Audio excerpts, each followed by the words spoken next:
우리 대한민국은 1인당 국민소득 GDP가 3만 4천 불이 되었습니다. 경제 규모가 세계 13위이고 또 세계 수출 무역은 한 7위 정도, 7위에서 9위 정도의 규모를 가지고 있습니다. G20 정상회의 개최국으로서 이제 단연코 우리 대한민국은 선진국의 반열에 올라 있습니다. 그런데 이제 세계 많은 나라들을 대상으로 설문조사를 한 내용에 따르면은 나는 매우 행복합니다. 그렇게 이제 대답한 사람들이 우리 대한민국에는 7%밖에 되지 않는답니다. 7%의 사람들만 100명 중에 7명만 나는 대한민국 국민으로 사는 것이 행복합니다. 그렇게 대답을 했다는 것입니다. 그리고 이 세상에서 제일 행복한 사람이 누구냐 그렇게 질문을 했더니 다른 나라 사람들은 내가 제일 행복합니다. 그렇게 대답한 사람들이 많은 반면에 우리나라는 빌 게이츠, 일론 머스크 이렇게 대답한 사람들이 많았다는 것입니다. 이런 조사 결과는 무엇을 말해주느냐? 우리 한국 사람들은 행복의 기준을 물질의 많고 적음에 행복의 기준이 있다는 것을 단적으로 보여주는 그런 조사 결과라고 볼 수가 있습니다. 한국인들 가운데 기회만 주어진다면은 내가 이민을 가가지고 다른 나라에서 살고 싶습니까? 그렇게 물었더니 37.4%가 그렇게 하고 싶다고 얘기했다고 합니다. 여러분, 대한민국에서 사는 것이 행복하십니까? 1부 때보다 대답이 적게 나오네요.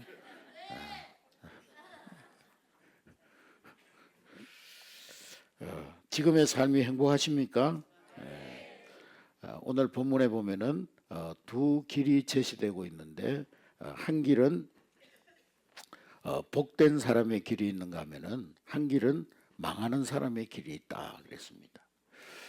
우리 인생은 선택의 연속입니다. 순간의 선택이 영혼을 좌우한다는 말이 있는 것처럼 한 번의 잘못된 선택으로 인생이 망할 수도 있고 한 번의 잘된 선택으로 그 인생이 복된 길을 걸어갈 수가 있습니다. 우리 한례교회 모든 성도들은 2025년 한 해 동안 좋은 길을 선택하고 복된 길을 선택함으로써 풍성한 복을 받는 한 해가 될 수 있기를 주의 이름으로 축복합니다. 어떤 임금님이 신하 두 사람을 불러가지고 한 사람에게는 너는 가서 우리 이 전국에 어떤 풀이 자라는 어떤 잡초들이 자라고 있는지 조사를 하고 오너라. 그리고 또 한 사람에게는 한 신하에게는 전국에 어떤 꽃들이 자라고 있는지 조사를 하고 오너라. 그렇게 보냈다고 합니다. 그랬더니 1년이 지난 후에 잡초를 조사하고 온 신하가 임금에게 보고하기를 임금님 우리나라는 온통 잡초투성입니다.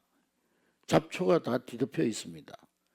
꽃을 조사하고 온 신하는 임금님에게 이렇게 보고합니다. 임금님 우리나라는 아름다운 꽃으로 뒤덮인 꽃동산입니다. 그렇게 보고를 했다는 것입니다. 여러분은 지금 잡초 속에 살고 있습니까? 아름다운 꽃동산에서 살고 있습니까? 예? 예. 아닌 것 같은데.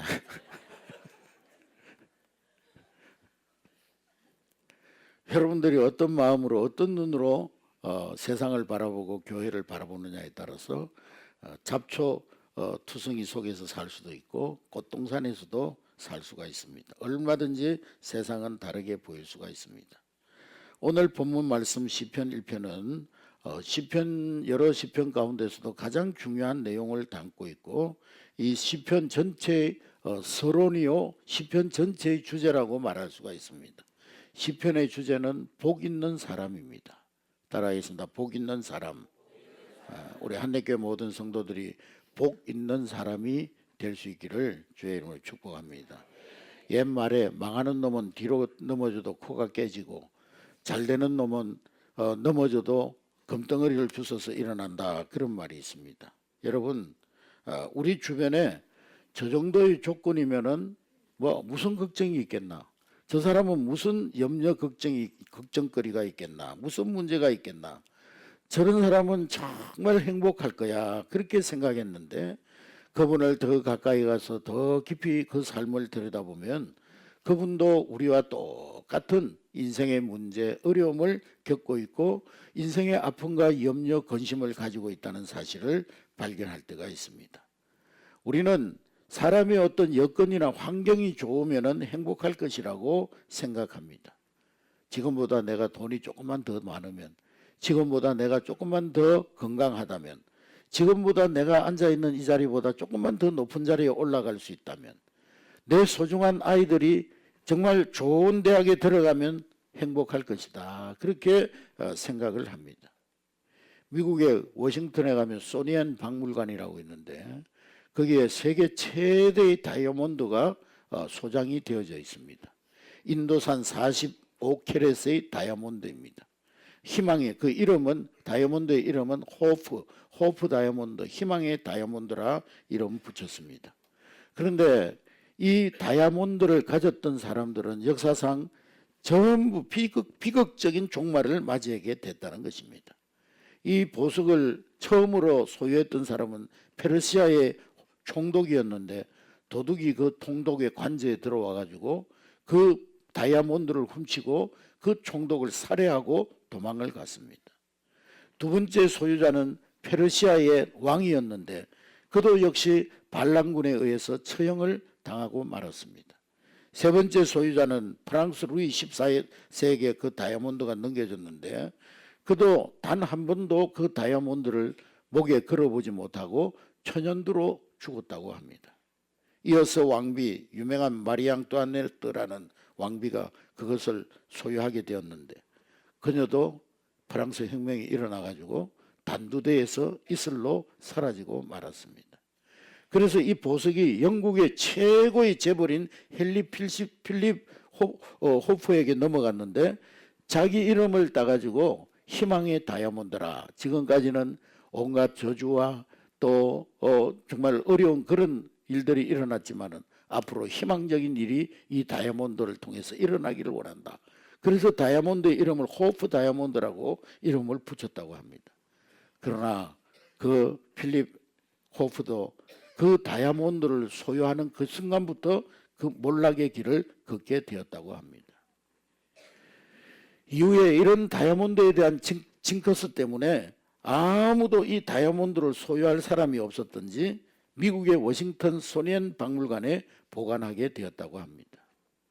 여러분 이 다이아몬드 갖고 싶습니까?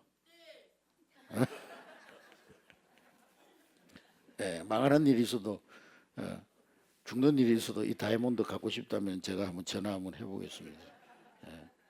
여러분 우리가 가지고 싶은 거 가져보면 남들보다 좀 더 가져보면 남들이 갖지 못한 거 가지면 우리는 행복할 것이라고 생각을 합니다. 그러나 여러분 기억하시기 바랍니다. 어떤 여건, 어떤 환경이 나에게 행복을 가져다 주는 것이 아닌 것입니다. 행복은 나 자신에게 있다는 거예요. 복된 환경, 복된 여건이 따로 있는 것이 아니라 복된 사람이 있을 뿐인 거예요. 똑같은 사계절을 보면서도 어떤 사람은 봄에는 꽃이 만발해서 좋고 여름에는 정열의 계절, 휴가철이라서 좋고 가을은 낙엽이 지니까 분위기가 좋아서 좋고 겨울은 눈이 오니까 정취가 있어서 좋고 그런 사람이 있는가 하면 어떤 사람은 봄에는 꽃샘 바람이 싫고 여름에는 덥고 땀나서 싫고 가을에는 썰썰해서 싫고 겨울에는 눈이 많이 와서 운전하기 어려워서 싫고 어디를 갖다 놔도 불평하고 어디를 갖다 놔도 부정적인 요소들을 뽑아서 이야기하는 그런 사람들이 있습니다.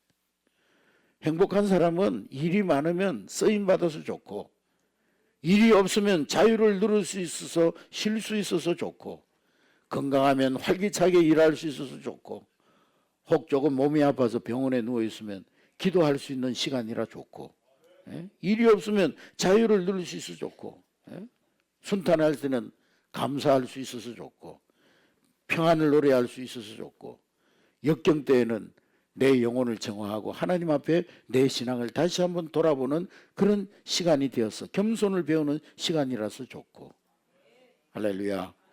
여러분 복이라고 하는 것은 환경이나 어떤 소유의 문제가 아니라 존재의 문제라는 거예요. 소유냐 존재냐.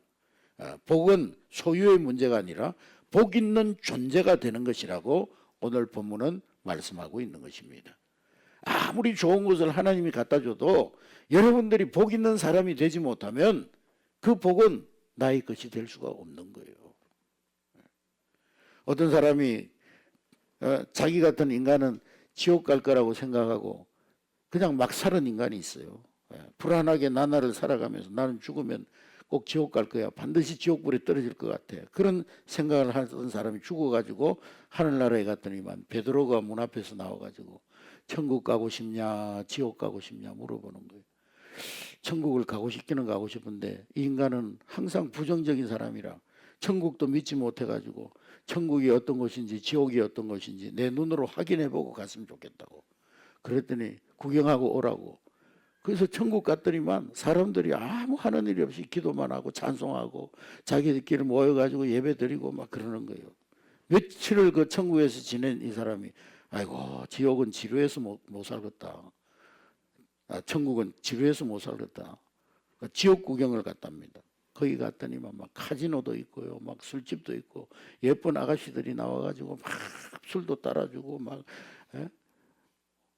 파티가 벌어지고요. 뭐 현란하게 막 사이키 조명이 돌아가면서 막 찌르고 누르고 막 돌리고 막 그 모습을 보고는 내가 세상에서 살던 모습 그대로구나. 여기가 좋겠다. 아무래도 나는 지옥 체질인 것 같아. 그래서 지옥으로 데려달라고 그랬답니다. 네. 그랬는데 지옥에 내려가는 순간에 웬걸 막 그냥 밑에서 갑자기 불길이 올라오더니만 막 뜨거운 불길이 올라와가지고 사람들이 이리 뛰고 저리 뛰고 야단법석이 난 거예요. 그래서 이 사람이 안내하는 천사한테 항의를 했다는 거예요. 아니 내가 구경했던 지옥은 카지노도 있고 술집도 있고 예쁜 아가씨들이 술도 따라주고 즐겁게 놀던 곳인데 왜 지옥이 이런 곳이냐고 막 항의를 했대요.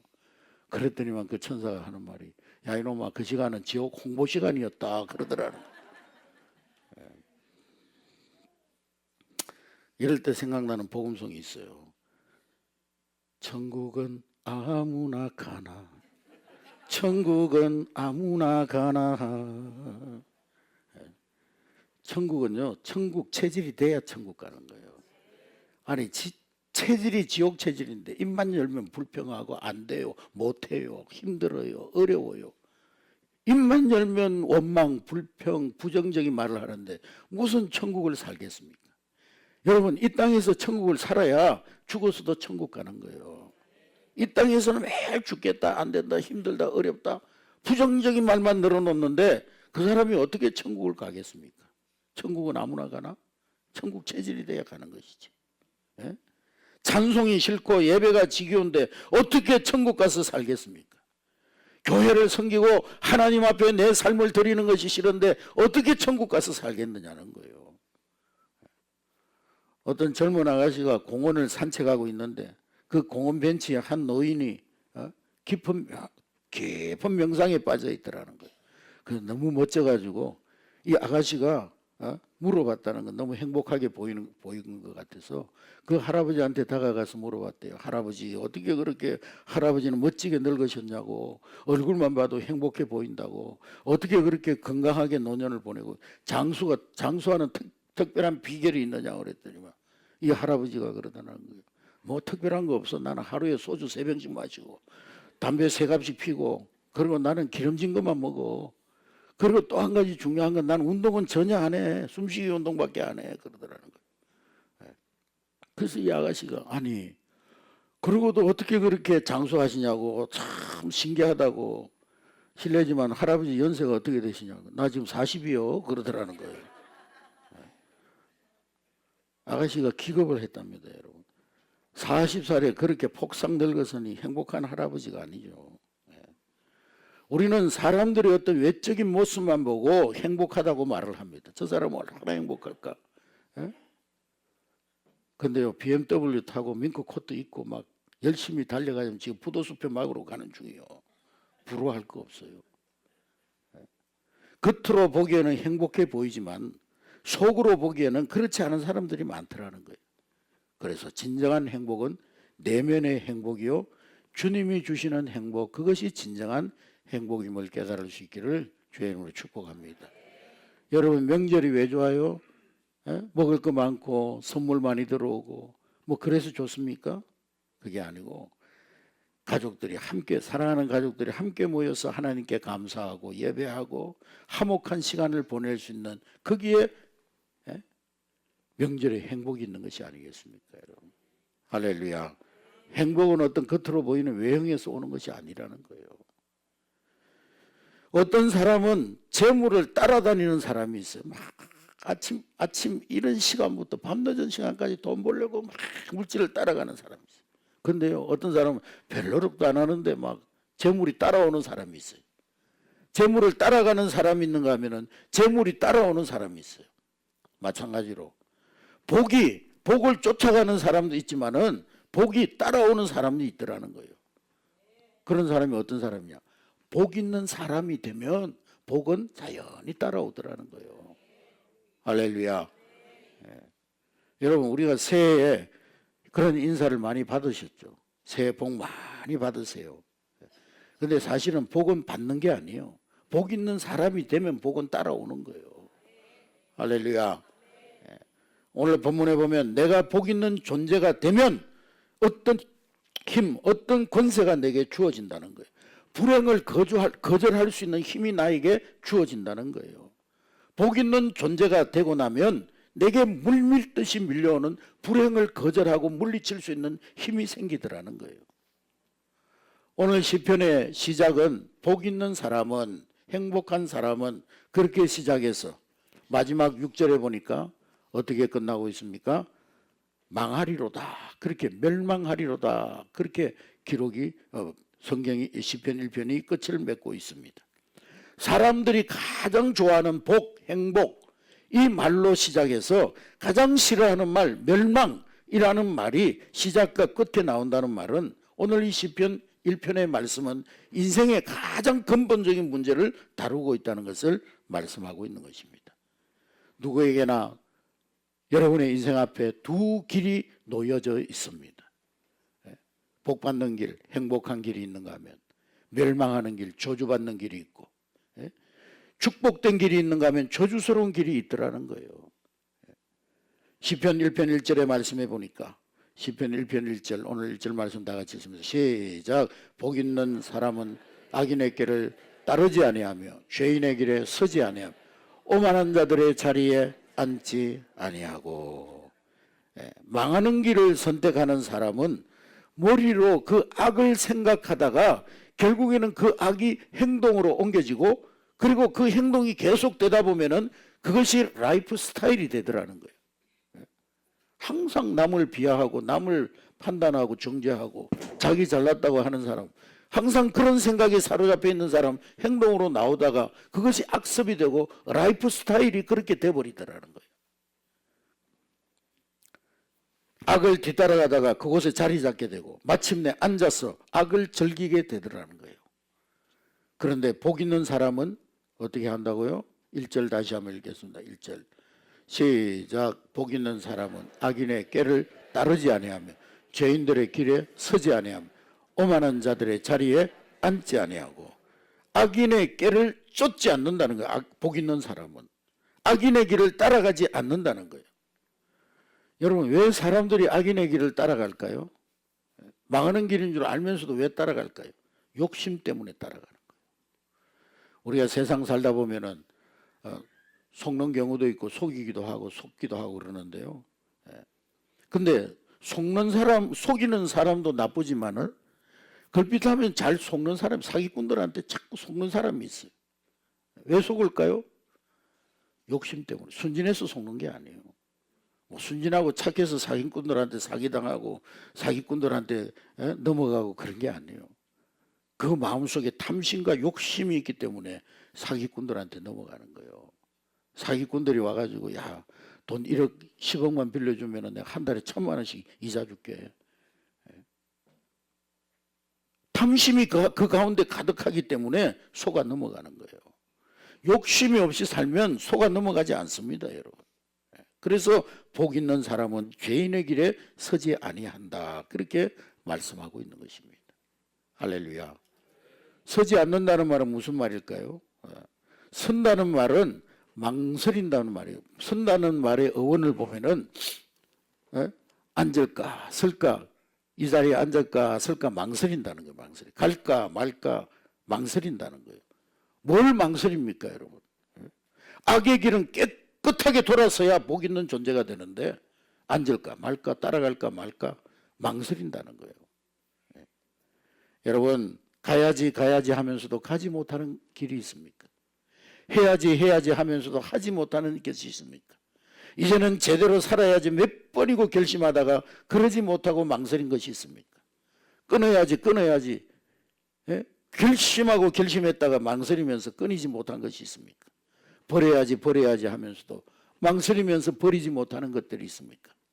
여러분, 그 악의 길에서 깨끗이 돌아서는 결단이 있기를 주님의 이름으로 축복합니다. 그리고 복 있는 사람은 오만한 자의 자리에 앉지 아니한다 그랬습니다. 따라하겠습니다. 복 있는 사람은 오만한 자의 자리에 앉지 아니한다. 오만한 자가 잔치를 열렸는데 뭐 얻어먹을 거 있다고 거기에 앉아 있는 거예요. 내가 오만한 자와 자리를 같이 한 그것 하나만으로도 내 인생의 운명의 진로가 결정되어지는 거예요. 마귀가 주는 낚싯밥인 줄 모르고 그게 좋아 보여가지고 덥석 물었다가 걸려드는 거예요. 여러분, 새해가 되면 우리나라는 전통적으로 집집마다 복조리를 걸어놨죠. 요즘은 뭐 그런 집 별로 없습니다. 예전에는 그랬어요. 집집마다 복조리를 걸어놨어요. 그러면 사람들은요, 어리석은 사람들은 복조리 걸어놓으면 거기다가 뭐 천사들이나 누가 지나가다가 복을 담아주는 것으로 압니다마는, 여러분, 옛 선조들이 왜 복조리를 그 집에다가 걸어놨겠습니까? 우리 선조들이 지혜가 있는 거예요. 조리라는 것은 뭐 할 때 쓰는 도구예요? 쌀일 때 쓰는 도구. 쌀 씻어가지고 돌 골라낼 때 그 조리, 요즘은 다 골라가지고 나오니까 조리가 필요 없어가지고 조리가 많이 가정에서 없어졌습니다만, 예전에는 돌이 많았어요. 그래서 이 돌을 골라내는데 씁니다. 결을 골라내는데 써요. 좋은 쌀을 잘 걸러서 밥을 짓는데 쓰는 용도가 조리입니다. 이와 같이 조리로 돌을 골라내듯이 내 인생의 저주와 상처와 잘못된 것과 악한 것들, 그것을 잘 걸러낼 수 있는 지혜가 바로 복조리라는 거예요. 복조리. 거기에 복이 있다는 거예요. 할렐루야. 새해 해야 될 말, 하지 말아야 될 말, 보아야 될 일, 보지 말아야 할 일 잘 골라내어서, 서야 할 길, 서지 말아야 할 길 잘 골라내서, 앉아야 할 곳, 앉지 말아야 할 곳 잘 골라내서 의인의 길, 의인의 삶, 복된 길을 선택하는 것이 진정한 복이라는 거예요. 할렐루야. 그래서 오늘 복 있는 사람은, 오늘 본문에 보니까 복 있는 사람은 어떤 사람이냐? 시냇가에 심은 나무와 같다 그랬습니다. 따라하겠습니다. 복 있는 사람은 시냇가에 심은 나무와 같다. 그러니까 이 말은 복 있는 사람은 그냥 던져진 나무가 아니고 좋은 곳으로 옮겨 심겨진 나무라는 거예요. 아무렇게나 버려진 나무가 아니라는 거예요. 어쩌다 보니 돋아난 나무가 아니라는 거예요. 정원사가 의도를 가지고 그곳에 심어놓은 나무라는 거예요. 여러분, 우리는 던져진 존재가 아닙니다. 하나님께서 우리 한 사람을 한 사람을 향한 놀라운 계획과 목적과 이유를 가지고 이 땅에 보내신 거예요. 할렐루야. 여러분이 아직 죽지 않고 살아있다는 것은 뭔가 하나님 여러분을 향한 사명이 있고 목적이 있기 때문에 아직 여러분 생명이 연장되고 있는 거예요. 여러분 사명 끝나는 날 하나님 불러가십니다. 예? 우리는 아무 목적 없이 이유 없이 이 땅에 사는 존재가 아니라는 거예요. 아침에 일어났으니까 뭐 세수하고, 세수했으니까 옷 입고 밥 먹고, 밥 먹었으니까 직장 가고, 그냥 다람쥐 쳇바퀴 돌듯이 그냥 아무 목적 없이 의도 없이 아무 이유 없이 그렇게 살라고 보내진 존재가 아니라는 거예요. 우리의 인생은 아무 의미 없이 목적 없이 그냥 세월을 가면서 녹슬어서 없어질 그런 인생이 아니라 하나님 앞에 하나님이 나를 이 땅에 보내신 목적대로 쓰임받고 그래서 달아 없어지는 인생이 되어져야 하는 거예요. 할렐루야. 썩어 없어지고 녹슬어 없어지는 인생이 아니라 주님의 귀한 일에 쓰임받고 달아 없어지는 그런 인생이 시냇가에 심은 나무와 같은 인생인 것입니다. 할렐루야. 시냇가에 심은 나무도 찬바람을 맞을 때가 있습니다. 때로는 눈이 많이 내리면 나뭇가지가 부러지기도 합니다. 시냇가에 심은 나무 같은 사람도 세상 사람들이 당하는 불경기를 당할 수도 있고 고통을 겪을 수도 있고 실패를 맛볼 수도 있고 때로는 질병을 앓기도 합니다. 그러나 아무리 가물어도 계속적으로 공급받을 수 있는 그런 힘의 원천을 가지고 있기 때문에 가물어도 마르지 아니하고 열매를 맺는 삶을 살아갈 수 있다는 거예요. 할렐루야. 내가 기도하고 싶을 때 기도할 수 있는 사람, 내가 찬송하고 싶을 때 찬송할 수 있는 사람, 은혜가 필요할 때 은혜를 받을 수 있는 사람, 성령이 필요할 때 성령이 나를 떠나지 아니하고 지켜줄 수 있는 사람, 그 사람이 바로 시냇가에 심은 나무와 같은 사람이라는 거예요. 할렐루야. 우리 철로역정, 성경 다음으로 많이 읽어진 존 번연의 철로역정이라는 책이 있는데, 기독도가 장차 망할 성, 장망성 이 세상을 떠나가지고 천성길을 향해서 걸어가고 있는데 설명의 집이라는 곳에 도착했습니다. 근데 이 세상에 있는 사람들이 저마다 불꽃을 가지고 있더라는 거예요. 불꽃을. 그런데 악마가, 마귀가 그 불꽃을 어떻게 하든지 끌려고 막 온갖 바람을 불러일으키는데 어떤 불꽃은요 그냥 부채질만 해도 그냥 꺼져버리더라는 거예요. 근데 어떤 불꽃은 바람이 강하게 불어오면 불어올수록 그 불길이 크게 더 솟아오더라는 거예요. 근데 불꽃이 꺼지니까 그게 막 재난과 환난과 걱정과 근심과 문제가 막 얽히고 설켜가지고 막 야단법석이 난장판이 되더라는 거예요. 그런데 불꽃이 타오르니까 그곳에 있는 사람들의 신앙이 성장합니다. 가정이 번창하고 사업이 왕성하고 건강이 회복되고 교회가 부흥되고. 할렐루야. 어떤 불은 작은 바람에도 꺼지고 어떤 불은 바람이 강할수록 더 커지는 거예요. 어떻게 이런 차이가 있을 수 있습니까? 뒤로 갔더니 설명을 하는데, 금방 꺼지는 불꽃은 뒤에 기름 탱크가 말라 있는 거예요. 공급해줄 기름이 없는 거예요. 그러니까 작은 바람만 불어도 휙 꺼져버리는 거예요. 그런데 강한 바람이 불수록 불꽃이, 큰 불꽃이 타오르는 그런 불꽃들 뒤에는 보니까 큰 기름 탱크가 있어가지고 바람이 커지면 기름 탱크에서 기름이 더 많이 공급되어 가지고 불길이 더 힘있게 솟아오르더라는 거예요. 할렐루야.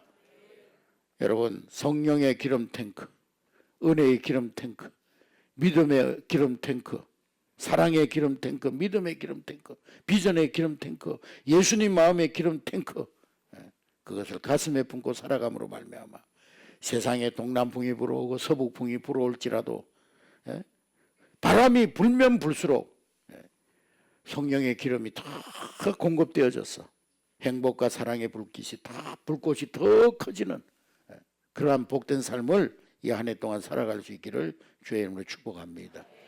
기름 탱크가 마르지 않는 사람, 기도의 탱크, 성령의 탱크, 말씀의 탱크가 마르지 않는 사람, 그 사람이 시냇가에 심은 나무와 같은 사람이라는 거예요.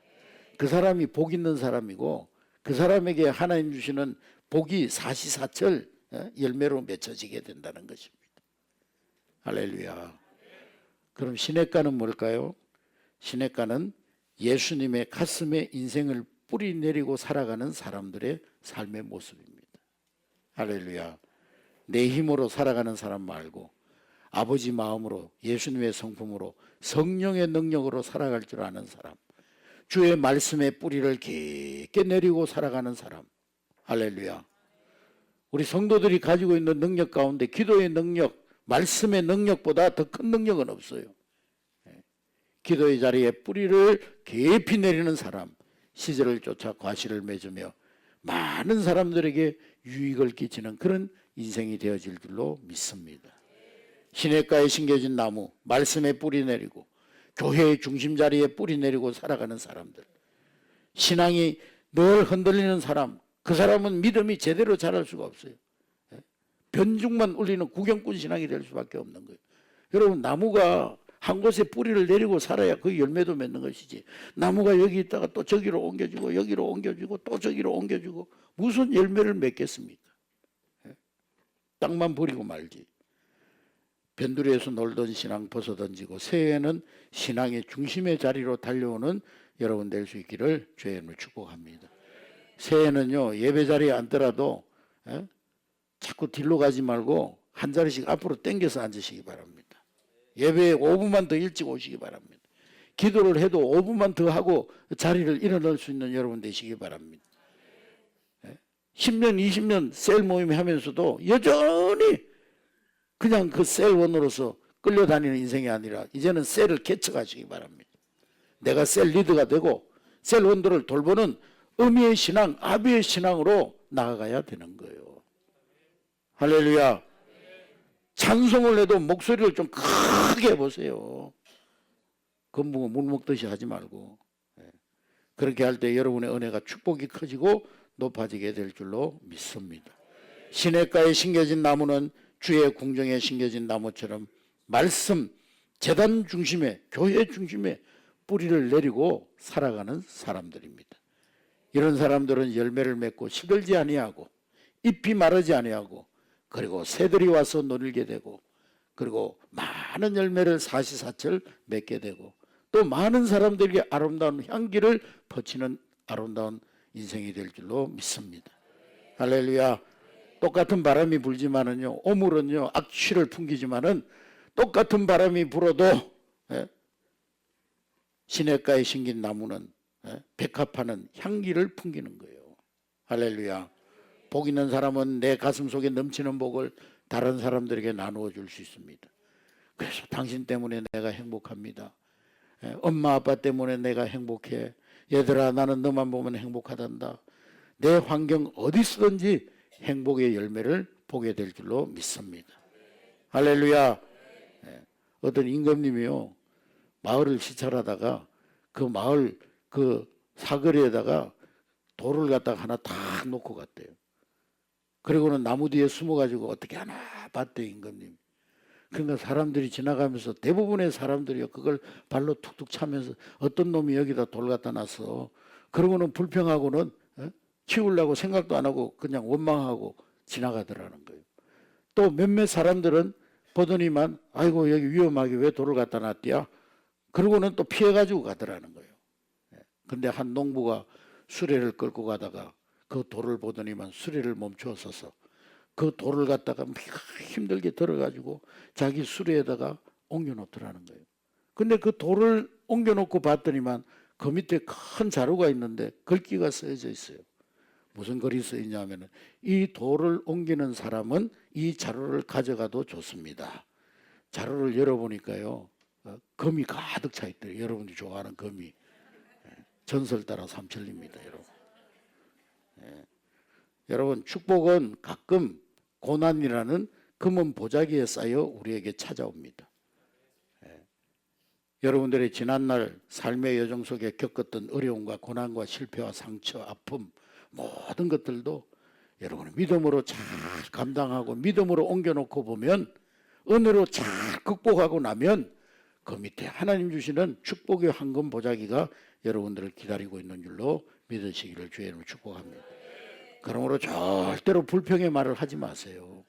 아멘. 말 떨어지기가 무섭게 안 돼요 못해요 하지 마세요. 불평은 불평형 인간, 부정적인 인간이 되어버리는 거예요.